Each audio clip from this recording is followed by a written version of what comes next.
Border पर तैनात है, जहां -10 डिग्री में तापमान है, -10 डिग्री, 12 डिग्री, 13 डिग्री तक तापमान चला जाता है। चाहे वो सियाचिन हो, चाहे वो कश्मीर की घाटी हो, चाइना बॉर्डर हो, बांग्लादेश का बॉर्डर हो, जिस प्रकार हमारे सिपाही नौजवान, आईटीबीपी के जवान, बॉर्डर सिक्योरिटी फोर्स, आर्मी के जवान अपने कष्ट में रह करके हमारे देश की रक्षा करते हैं। 350 के लगभग बच्चे हैं। इधर तो कई बार आना जाना होता था, लेकिन कई वीआईपी आते थे, उसके स्वागत में, उनके साथ जाने में मौका मिलता था, विद्यालय में आने का मौका नहीं मिला।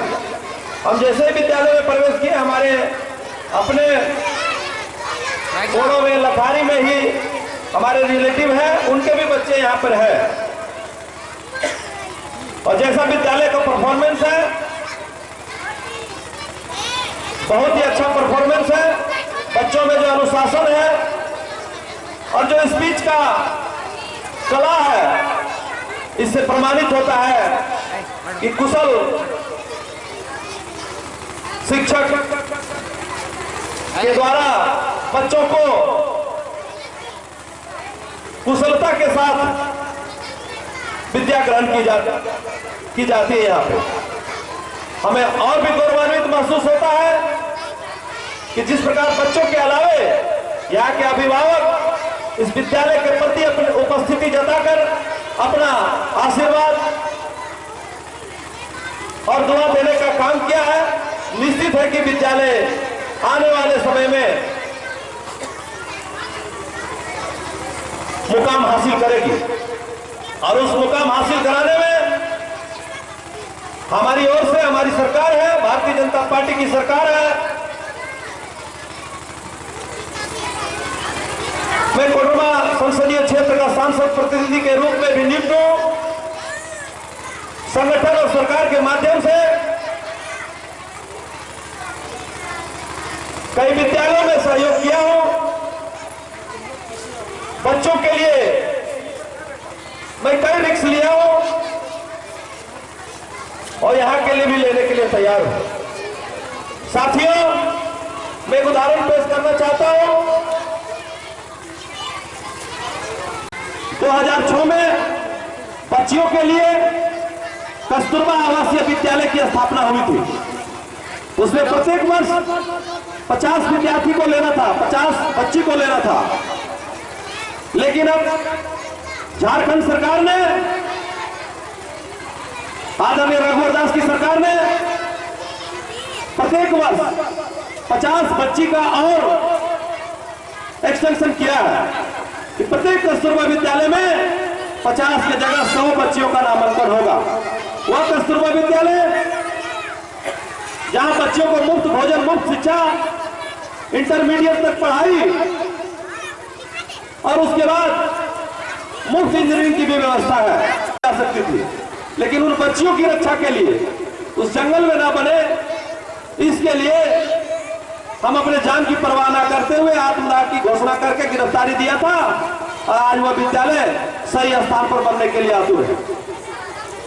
अभी हाल ही में जम्मू अनुसूचित जाति विद्यालय, जहां बच्चे रेसिडेंशियल आवासीय है, सरकार उसको पैसा देती है। एक बच्चे के प्रति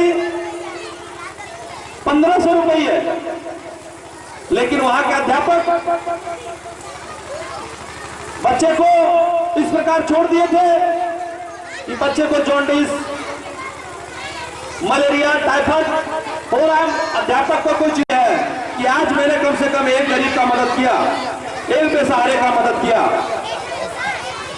और इस मंच से यह भी कहना चाहता हूं, मैं दिल्ली गया था एक व्यक्ति का हृदय रोग का ऑपरेशन किया, तो कैंसर हो, हृदय रोग हो, गठिया हो, या घुटने की हड्डी चेंज कराना हो, पथरी हो, या कोई भी वैसा बीमारी जो गरीब के पास पैसा नहीं है, वो 72,000 नीचे से आय प्रमाण पत्र उनको बनाना है। अगर उनका लाल कार्ड नहीं है तो नौकरी वाले की नहीं बनेगी। तो वैसे लोगों को झारखंड सरकार एस्टीमेट के अनुसार उस हॉस्पिटल को चेक प्रदान करती है। पहले 2 लाख तक था, अब झारखंड सरकार के माननीय मंत्री रामचंद्र चंद्रवंशी ने और आदरणीय मुख्यमंत्री ने उसको 2.5 लाख से लेकर के 5 लाख तक कर दिया है। मैं इसलिए बताना चाहता हूं कि एक एक करके इतने लोगों को बताना संभव नहीं है, कई लोग अखबार नहीं पढ़ते हैं। और जगह मेरे 4 जगह कार्यक्रम है, मैं बात का विरोध करना चाहिए। ठीक है, विरोध लड़ाई करके नहीं करेंगे, लेकिन अपने मन में ठान लेंगे कि ये बात गलत है, इसका समर्थन हम नहीं करेंगे। आज अगर हमारे वीर सपूत सच्ची लड़ाई लड़ रहे थे अंग्रेजों के खिलाफ, मुगलों के खिलाफ, तो सच्चाई में ताकत होती है।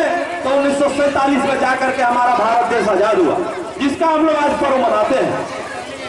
हम बहुत बहुत धन्यवाद देते हैं इस विद्यालय के प्रबंधन को, विद्यालय के प्रिंसिपल को, शिक्षिकाएं को, और यहाँ जो हमारे कोरियोग्राफर, हमारे छोटी ग्रुप डांसर जो चर्चित है हमारे इलाकों में, और कई बार इनका कार्यक्रम हम देख चुके हैं और बहुत बढ़िया तैयारी इन्होंने किया। और जिस प्रकार का सहयोग विद्यालय में सरकारी स्तर पर मुझसे चाहिए, हम निस्वार्थ भावना से इस विद्यालय को मदद करने के लिए तैयार रहेंगे। और इसी चंद शब्दों के साथ इस स्वतंत्रता दिवस के अवसर पर आप तमाम माताएं, बहनों, नौजवान साथियों, अकलियत के भाइयों से मेरी गुजारिश है कि कम से कम आज के दिन उन वीर शहीदों के नाम आपस में चर्चा होनी चाहिए कि किस प्रकार हमारा भारत देश के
ही मांग लूंगा है।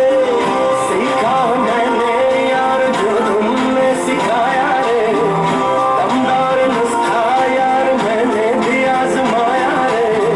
आंसुओं का पूरन जवाब मैंने नकार पाया रे।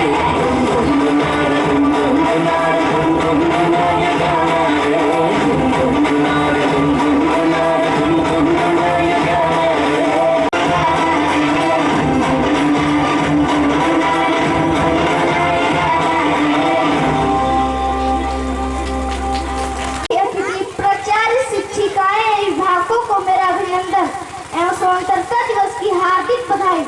मैं गुलाम सरवर जो नाइस पब्लिक स्कूल कक्षा 3 का छात्र हूँ। मैं आप लोगों को समक्ष कुछ मुख्य बातें कहूँगा। आज भारत सहित पूरा विश्व में अतुल्य है। सामाजिक कुप्रथाओं का अंत हुआ, गरीबों का आर्थिक शासन समाप्त हुआ, गाँवों में दयनीय स्थिति का तेजी से सुधार हुआ। आज भारत सहित पूरा विश्व आतंकवाद से जूझ रहा है, जो आजादी के नाम पर एक सबसे बड़ा कलंक है। यह तो हम सभी जानते हैं कि आतंकवाद का कोई धर्म नहीं होता। कुछ लोग आतंकवाद का चोला पहन लेते हैं और निर्दोष लोगों की हत्या करते हैं, देशवासियों में भय का माहौल पैदा करते हैं, जिसका परिणाम स्वरूप जनता, सरकारी और मृत्यु दोषियों के रक्षा तंत्र प्रति भ्रम उत्पन्न होता है। हम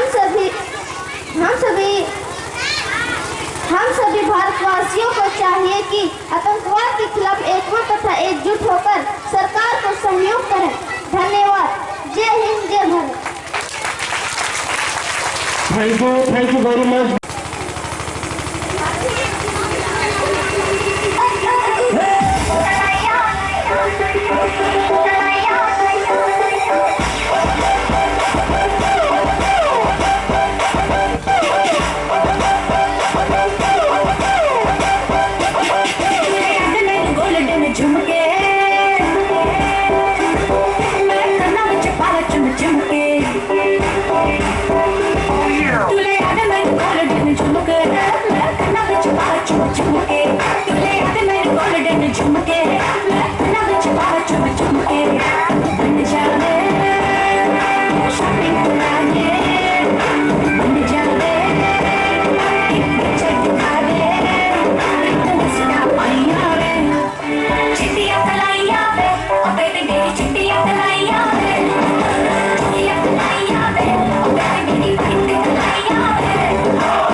Chippy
पब्लिक स्कूल। मैं ज़्यादा वक्त नहीं लूँगा आप लोगों का। मैं कुछ संक्षिप्त बातें स्वतंत्रता दिवस और कुछ महान पुरुषों के बारे में कहूँगा और कुछ डिस्कशन स्कूल के बारे में भी होगी।